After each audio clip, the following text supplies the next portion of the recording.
मशवरा देता हूँ हुकूमत को और वजीर कानून को मशवरा देता हूँ कि ना फिरौन की हुकूमत सारी जिंदगी रही, ना नमरूद रहा, ना जाज बिन यूसुफ रहा, ना यजीद रहा।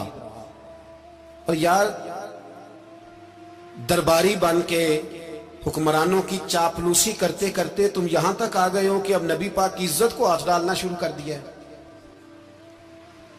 और आप यकीन करें सियासी जमातों का इतना बुरा हाल है कि इनके लीडर के बारे में कोई बात करे तो पागल हो जाते हैं ये एहतजाज कर करके। और उसने डायरेक्ट कह दिया कि खत्म नबूवत का मसला ही कोई नहीं, जो दीन की बुनियाद है, किसी को परवाह नहीं। मुझे तो उन लोगों की फिक्र हो रही है जिन लोगों ने इन्हें वोट दिए हैं, वो अल्लाह को क्या जवाब देंगे। और ये अल्लाह माशाल्लाह सारी सियासी जमातें इस तरह की।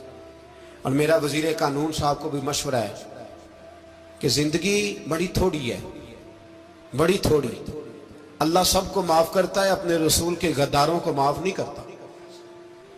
और यहां तुम्हारी गाड़ियों पे झंडे लगे हुए हैं, वहां भी तुम्हारे झंडे लगेंगे, पर इसलिए लगेंगे कि ये गद्दार है नामूसे रिसालत के। ये झंडे लगेंगे। शर्म करो और डर जाओ, बस कर दो। तुम्हारे मुंह में अब दांत पूरे नहीं रहे।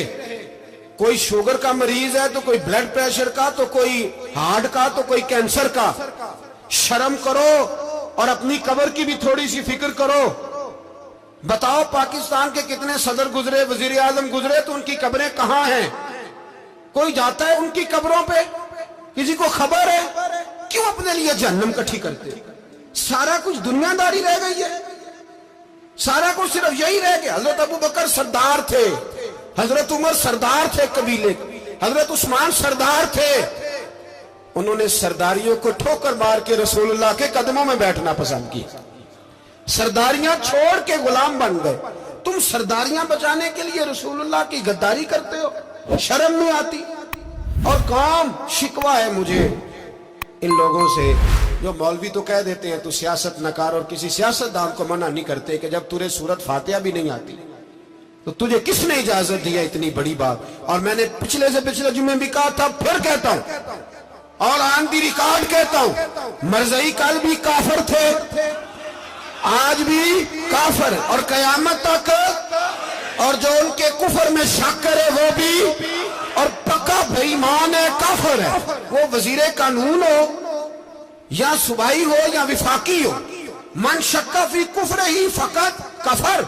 जो मरज़ई के कुफर में शक करे वो भी काफिर है। हमारे रसूल आखिरी रसूल है। हम किसी को ये इजाजत नहीं देंगे कि वो खत्म नबूवत में रखड़ा डालने की कोशिश करे।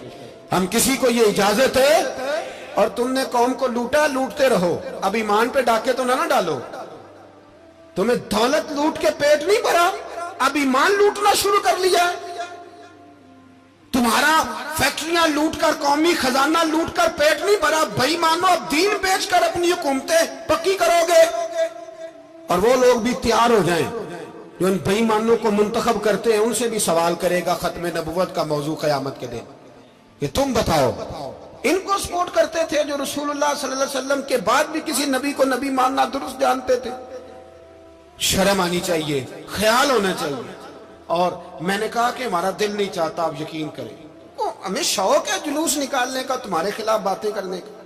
तुमने रोज थर्मामीटर निकाला होता है, चेक करते हो कि ईमान कितना है कितना नहीं है। ये पाकिस्तान अगर सूबा सिंध है तो हजरत अब्दुल्ला शाह गाजी का है, अगर बलोचिस्तान है तो हजरत बाबा अब्दुल रहमान का है, और अगर पेशावर है तो वो सूफिया का है, और अगर ये धरती पंजाब है तो ये दाता अली अजमेरी की है, ये बाबा फरीदुद्दीन की है। इसमें किसी गद्दार को कब्जा करने की इजाजत बिल्कुल नहीं मिलेगी। और हम वो लोग भी नहीं जो चुप करके अंदर सोते रहे, कौम जो करती है करती रहे, हमें परवाह नहीं। ना, ऐसी कोई बात नहीं। कोई बंदा ना समझे कि इन्हें होश नहीं, इन्हें पता नहीं, हमें सारा कुछ ही आता है। फिर अगर कल को कोई मुमताज कादरी पैदा हो गया तो शिकवा ना करना। कल को कोई फिर से आमर चीमा निकल आया तो शिकायत ना करना, याद रखना।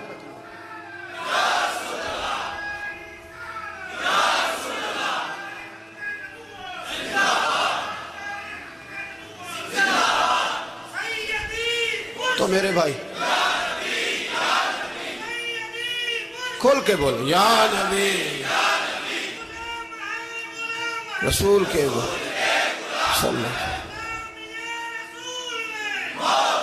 تو یہ مشورہ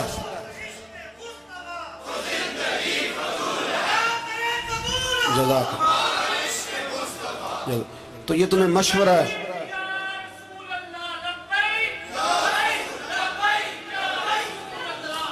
میری بات سنیں، یاد رکھیں، یہ لوگ بعد میں پچھتاتے ہیں، پھر مناظرے کراتے پھرتے ہیں، اس نے صحیح کیا کہ غلط کیا، پھر انہیں ہوش آتی ہے بعد میں، پھر ان کے ہواری نکل نکل کے میدانوں میں دلیلیں دیتے ہیں.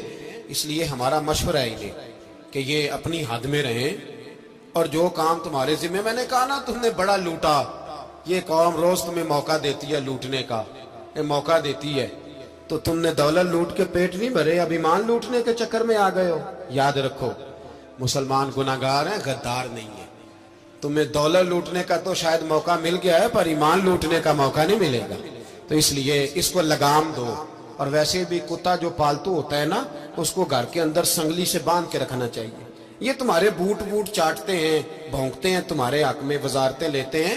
ہم نے تو کوئی وزارت نہیں لی تم سے، اور نہ ہمیں شوق ہے. اس لیے کہ ممبری کیا کرنی ہے جس کو ممبر رسول عطا کر دیا جائے؟ اس نے کیا کرنی ہے یہ ممبریاں جس کو پکا پکا ممبر رسول دے دیا جائے؟ تو اس لیے اس سے باہر آؤ. میں نے کہا بڑے بڑے نمرود، فرعون، قارون دفن ہے، تمہارا بھی نام تک نہیں ہوگا، بالکل نام نہیں ہوگا. اس لیے ہمارا مشورہ، اور آپ لوگ بھی آئیں نا یہ اگلے سال، تو ان کو کھڑا کر کے پوچھ لینا، اسلامی جمہوریہ پاکستان کا تم نے MPM نے بننا ہے، پہلا کلمہ ہی صحیح سنا دو. چلو خدا کا واسطہ یہی بتا دو کہ تمہیں نماز بھی ڈھب سے آتی ہے کہ نہیں. اور آپ کی موج ہے، آپ بٹھا لیتے ہیں سر پہ، کیا کرے، سمجھانے والے مفت گناہگار ہو گئے اور بہکانے والے سب تمہارے یار ہو گئے. اس لیے یہ چھیڑتے ہیں جان بوجھ کے. اور پھر جب کوئی ممتاز قادری علیہ رحمہ پیدا ہوتے ہیں، پھر انہیں دشواری ہوتی ہے، پھر ان کا جینا مشکل ہو جاتا ہے. یہ موقع دیتے ہیں، پتہ نہیں کس کے ایجنڈے پہ عمل کر رہے ہیں. میرا سوال یہ ہے، میں نے پچھلے جمعے پھر میرا سوال ہے کہ میں پوچھتا ہوں، اس آدمی کو ضرورت کیا ہے ختم نبوت پر بات کرنے کی؟ جب امت مسلمہ کے متفق کا فیصلہ ہے کہ مرزائی کافر، اسمبلی نے بل پاس کر دیا کہ مرزائی، ان کو اقلیت قرار دے دیا، اور جب سے وہ اقلیت بنے، نہ ہم نے ان کی عبادت گاہ جلائی، نہ ہم نے ان کو قبروں سے نکالا، نہ ہم نے، بس ٹھیک ہے جیسے عیسائی رہتے ہیں، یہودی سے کس ملک میں رہتے ہیں وہ بھی رہے، اقلیت بن کے رہے، کوئی اعتراض. پر تم انہیں کھینچ کھونچ کے کیوں قریب کرتے ہو؟ تمہارا کیا جرانہ ہے ان کے ساتھ؟ بتاؤ تو صحیح. ان لوگوں سے ان کو چاہیے اپنے منہ میں لگام ڈالیں، اور اگر نہیں ڈالیں گے پھر انشاءاللہ ڈالی جائے گی، اور بڑی تگڑی ڈلے گی، اور پھر ایسی ڈلے گی، ایسی ڈلے گی. سلمان تاثیر جب مرا تھا نا، تو 5-5 لاکھ روپیہ مولویوں کو آفر کی جنازہ پڑھاؤ. 5-5 لاکھ روپیہ، چھوٹے